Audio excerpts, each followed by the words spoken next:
I love the One Piece trading card game, and I love to spend money on this game efficiently. Buying singles for your deck has always been the most cost-effective way of building a deck, but in this challenge, we throw that all away. Each week, I use a budget of $30 to open sealed product in the hopes of adding new cards to our deck. But since we can only play cards in our color, any cards we can't use, we can trade away. And there are additional buffs locked behind certain challenges. Join me in my journey as I rise up to become the King of the Pirates. You're watching One Piece from Scratch. Welcome back, gamers, to another episode of One Piece from Scratch. We went on a little bit of an unannounced hiatus with the holiday season, and the episode did come out a little bit later than usual, but we are so back. This is going to be the first episode into the OP09 format, which introduces a new boogeyman into the format, being Blackbeard. It's not performing the greatest over here in the West, but it is still a leader that we can't just switch our playstyle to overcome, since he does invalidate our on-play effects. This is going to be a matter of how we deck build, with our current build being very heavy on on-play effects, especially since we have a lot of Kobe, and we don't have any copies of Brook in our deck. We'll have to find some other tech cards to help in this matchup, but we'll cross those bridges when we need to. For now, let's get to the opening. Hello, beautiful people, and we have another opening. We are taking a slight detour from PRB. We're going to be opening up some packs of OP05. We do still have this box of 05, so we're eventually going to drip feed the rest of this box into this series. So, yeah, let's just take a little break from PRB, see what's in these OP05 packs. We are looking for, like, Rebecca. We could use, like Lucci, we could definitely use if we do end up switching to the OP07 Lucci. So there's not a whole lot in here that we need per se, but there is some stuff that we need at least. So we got Captain McKinley, one of the Celestial Dragons, Starry, Stainless, Das Bones, It's a Waste of Human Life, X-Barrels, Inazuma. Oh yeah, all the Rev Army stuff's in here, so maybe that could be a fun off-meta deck that we can explore. But yeah, Cobra, Hattori, the Rosinante blocker is honestly pretty decent. This could be some decent trade bait, but we'll see. Was the knight in shining armor in your movie? Oh, no fucking shot, we just did that.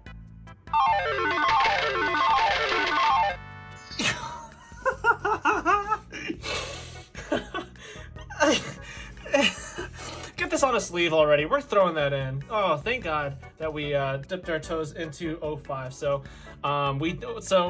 okay. The first time we opened set 5, we did get the normal Rebecca blocker, and then I was like, oh man, I really hope we get the alt art Rebecca blocker, and boom, there it is. So I think that does it for alts and secret rares, because we also got the 10-drop Kaido, but this is definitely a good one to get. So I'm really happy about that. Super happy about that. And of course, Rosinante blocker is going to be good if we ever want to pick a green deck for off meta or trying to trade it off. It is pretty relevant right now, especially with Bonnie being relevant. We have Manyard, Sangoro, Starry, Queen. Oh, that's a funny way to spell Queen. Gamma Knife, cool card. Basil Hawkins, Charleston, Double Finger. Honestly, that's a pretty decent card. I don't think we'll pull it out quite yet. Katori, Doflamingo, X-Drake, and Satori. Satori is... I was going to say Satori is pretty relevant, but Satori is honestly falling off, especially now that Frankie is a thing.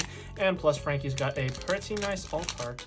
I think this did get an extended art in like a welcome pack, something, but yeah, Satori might be decent if we ever actually do make the from scratch, what is it? It's not Wiper, it's Calgara. But yeah, pretty decent. Hakuba, Buffalo, Stainless, Saint Mus. I don't know how to say this. The Celestial Dragon, Waste of Human Life, Birdcage. Honestly, a pretty fun card if we do make a green deck, especially like what is it? Green Purple Dofi. This might be fun. Hack. I bid 500 million. Really long text there. That is a Yu-Gi-Oh card, everyone. Emporio Ivankov. Monet. Pretty cool. Honestly, I do like this card. I do like its alt. Vivi. And we have... Ooh, very nice. Kid. If we do come back to Sealed or King, that'll definitely go into the King deck. Otherwise, it is a pretty good piece of trade bait. So, yeah, honestly, we're getting all the good cards that we want. Honestly, the only thing I could ask for from here is probably Lucci, or if we get like really greedy, a manga, but the chances of that are astronomically low, even though there are 3 in here.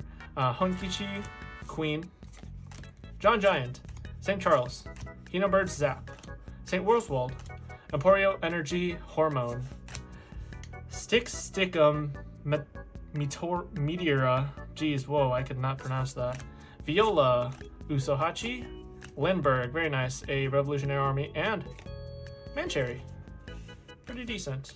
I do like that Mancherry card. Reminds me of when Set 5 was the latest format and it was played in, what do you call it, Rebecca. That was a fun time. And we do have a Dawn. I'm pretty sure we are guaranteed 2 Dawn from this, so we'll be hollowing out our Dawn at least.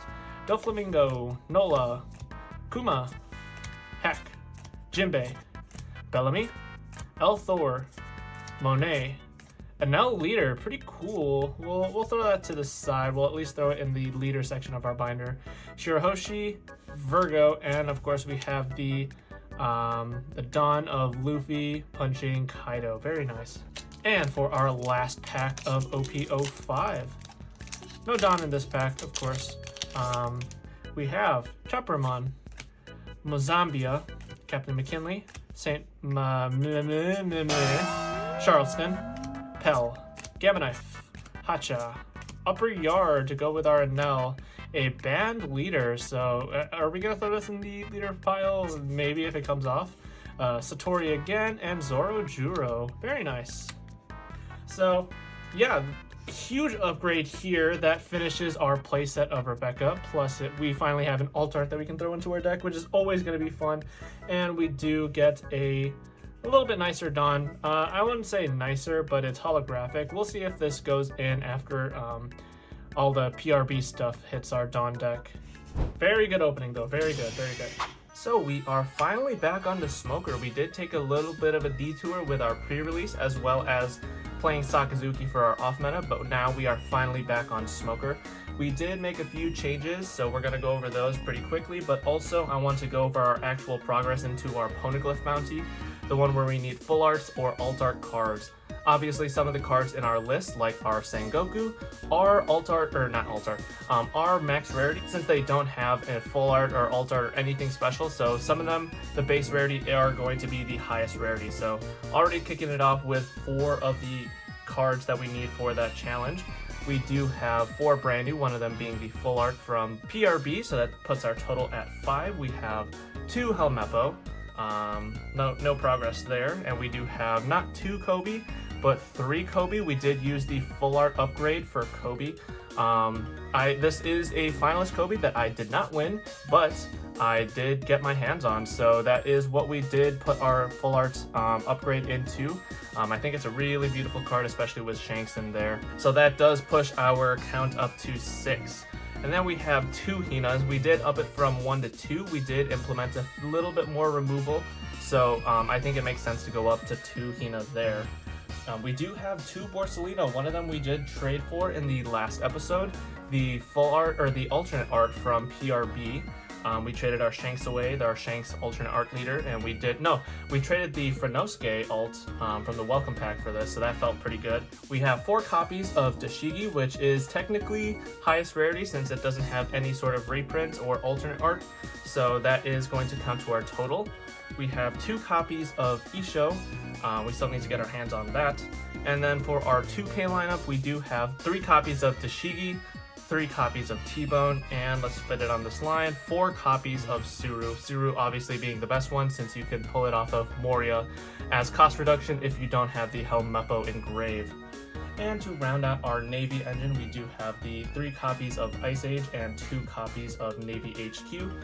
Navy HQ, again, is a card that is technically max rarity since it doesn't have a reprint. I think a full art or an alternate art of Navy HQ would be pretty cool. I don't know how exactly they would do it. Maybe they would do like something from Paramount War, but yeah, I see the vision. I see the vision. Give it an alt art. Of course, the biggest upgrade coming from today's episode is that 4th copy of Rebecca that we pulled, being an alt art, so that of course is going to be counting towards that bounty. We still have the 1 copy of Sabo, and we have 3 copies of Jack. One of them we did trade for in the last episode. That full art Jack is beautiful. So the reason why we went up on Hina is because we went up on Jack. I think we did just sub out 1 Kobe for 1 Jack, and that does hurt our consistency with Sengoku a little bit, but that also means that we have some more lingering cost-based removal that we can use Hina for. So Jack into a or a cost-based Moria is going to be a little bit stronger in our list moving forward. And speaking of the card himself, we have 4 Gecko Moria, one of them being the new alt art that we traded for in the prior episode. So that makes our total count of either max rarity, full art, or alt art cards up to 16. We're 16 deep into our 51. Unfortunately, our leader does have a alt art. I guess fortunately, but unfortunate for us, since that means we have to go 1 card deeper into our bounty. But yeah, we do have an alt art available to eventually trade into from set 2. So hopefully we'll get our hands on that one of these days. But yeah, here is the list that we're going to be running, and it feels good to be back onto Smoker, back to normalcy. But yeah, without further ado, let's get into the games. So, coming into round 1, it is versus Jimbo, and he is piloting the green-purple Lim. So what Lim does is, for 3 Dawn, you can rest, or you can add a Dawn as rested, and then play a cost 5 or less Odyssey-type character from your hand. But the catch is, everything comes out as rested. So it seems really good, since you can be ramping into a lot of your bigger stuff a whole lot faster and still be putting out bodies. But there are 2 major flaws with this leader. 1, everything comes out rested, so as soon as they come out we can start swinging into their board. And 2, the leader doesn't have any innate draw power, so that means if they're going to be playing all their bodies, they're probably going to be exhausting them pretty fast, and then they're going to be left with 0 cards in hand. So with this in mind, my strategy is going to be not to touch his life at all. We don't want to be advancing any resources from his life to his hand. And then we're going to be swinging into his board. Anything like mid-cost, we're going to be swinging in with our leader and some of our characters. And then for those high-cost characters, we are going to be saving some of our cost reduction to be using some cost-based removal on them. And we're seeing that the strategy is actually working out pretty well. He does have a audio established on his field, but he only has 1 card in hand, so he doesn't have a whole lot to be playing off of his leader effect. And he's already at 10 Dawn, so what is he going to use that 10 Dawn for? You know what I'm saying? So he's just going to be attaching and then swinging. I think he does play out, yeah, he does play out a Sanji here. That is the 2K film Sanji. And then coming back to my turn, I am going to use the Ice Age to be able to pop the audio. I do not want that audio to get any extra value by using its effect to pay 1 Dawn and then get an extra 2K counter for free, basically. And again, I am not going to be swinging into his life at all. I'm just going to use every one of my bodies, even if it's like a huge swing into like a mid-sized body, that Moria, and then swing into all of his rested characters. So again, we have a huge advantage. We have a huge tempo swing. Full board compared to his, what's now 0 card hand. He's got a blocker and that Lim. So that Lim is going to be able to let him search, so that is going to be a target that we want to get rid of. We swung with the Suru, and then now we're just going to be swinging into life, since we don't want to be really wasting too many turns. Just letting him rot at 0 cards in hand. We do have to make some progress into his life at some point. But we do play the Moria into Rebecca Helmeppo, Rebecca Grabback Kobe, and then pop the Doflamingo. So now we're walking into his turn where he's got an extra open board, and now he does the same exact play. He does play the Lim into the Doflamingo, the Doflamingo being able to stand itself again, since there are 2 or more rested characters on his side of the field. But unfortunately for him, I did see every bit of removal that I needed to see this game. That leader effect plus the Suru effect is going to be able to remove the Doflamingo, open board, and a whole lot of swing, so that's going to be GG. Coming into round 2, it's versus Tyler, and he is playing the Blackbeard, the new Blackbeard from set 9, and there's a whole lot of things that I learned from this game, but we're going to go over them as we see them. Well, right off the bat, our opponent is going to be able to discard a card and then negate all of our on-plays, which negates a whole lot of our best cards. I'm thinking especially Gecko Moria, Rebecca, and a lot of our removal. But one of the cards that we do have access to still is going to be that Suru. We do lose the -4 on-play, but we do still have the ability to send a 0 cost to grave, which paired with our leader effect could still send a 1-cost Lafayette to grave. Despite that, unfortunately, we do not have a whole lot going on in hand. I do play the Borsellino since it is a card that doesn't have an on-play and it does have a lot of defensive value there. But in general, I just don't have a whole lot going on in hand, so I am going to start by swinging into the Lafayette, swinging with the Borsellino, and then playing another Borsellino passing turn. So I think this is where we can introduce some other tech cards to be able to go against Blackbeard. I'm thinking stuff like the 4-cost Kuzan. We do lose the ability to draw on play, but when attacking we can give cost reduction. On top of that, we can also consider the 9-drop Kaido that we benched a few episodes ago. Feels like an eternity ago at this point. So the thing with the Kaido is that it is a high-statted body, and on top of that, it has an activate main, which is important that it's not an on-play, it's an activate main, to be able to KO a 7-cost and make our opponent discard a card. So that means we're going to be able to get rid of a threat on the field, as well as making our opponent trash a card, so that's one less turn that they have the Blackbeard leader effect online for. And then coming back to the actual state of the game, we are tragic right now. We see 3 copies of Jesus Burgess, and that is going to be, what, 10k, 11k? He has a super stack trash. He's been using that stage to be able to discard cards, and then, of course, the Blackbeard leader effect to be able to discard cards. And then Burgess does get extra power based on how many cards are in the discard, so those are huge bodies. He's just going to be swinging in. I'm going to be giving my blockers, and then there's just not a whole lot I can do in this instance. But before I concede, I am going to go out with a bang, double Ice Age, and then Jack, remove a Blackbeard, and that is still GG's. Comically large dub. I'll go second. Coming into round 3, it's going to be versus Garrett, and he's piloting the green-black Perona. Typically, the Perona leader does want to be going into stuff like the Doflamingo package, the Navy package, or even some Wano stuff. Like, I know that the Can You Be My Samurai card to be able to rest 2 characters, draw 2 cards is really good in this strategy, but I think today he is going to be on a very Animal Kingdom Pirates-based strategy. Coming back to the game, on my turns, I am going to be swinging with that Borsellino blocker as often as I can, since that Perona leader effect is going to be allowing him to be able to rest a 4-cost or lower, or give -1 cost, and of course the 4-cost that he is going to be resting is going to be that Borsellino, so we might as well get some value using it as a 4 or a 5k body. The Isho here does rip a few of his boss cards out of hand, so that does feel pretty good knowing that my cards have a higher probability of sticking, but unfortunately he does have another Kaido in hand, so that's going to be able to remove my Isho and then make me discard a card. Perona is going to be really ahead on tempo. He's got a pretty huge board compared to my non-existent board, but we're not going to throw in the towel quite yet. We do have a desperation play to make. We are going to make some very expensive plays here. We're going to cost -1, -4 with the Hina, -2 with the Suru, and then Kobe to be able to pop that Kaido. So suddenly we did remove one of his biggest threats and then establish a little bit of a board of our own, but he is going to use that Perona leader effect to be able to rest Kobe and then swing into it, and then he is going to use Samurai to draw cards, and then the Jack to be able to KO the Hina, which does feel really bad. We're back to basically square one, where now instead of the Kaido on his side of the field, he has a Jack. That play I made my last turn did cost 4 cards out of hand, so coming back to my turn, I really don't have much going on. I really needed all those bodies to stick, and unfortunately, yeah, we're just going to be swinging with our bodies, including that Suru, and then that leaves our board pretty much open. We don't have any blockers, so Garrett's going to be able to swing, and that is GG.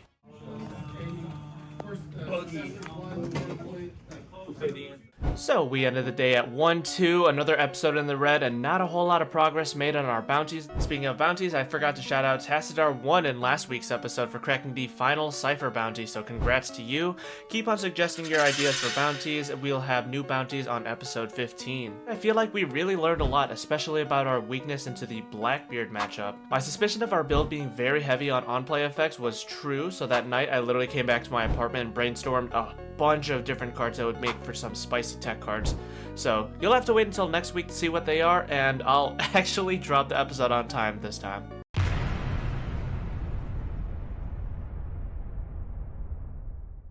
Thank you so much for watching. If you like the content, drop a like and sub to the channel. The more subscribers we get, the closer we inch to the big sub bounty. And speaking of bounties, don't forget to leave a comment suggesting your new bounty. New waves of bounties drop every 5 episodes. And while you're down there, let me know your thoughts on today's episode. Until next time, drink your water, pass out love, hugs, kisses, mwah.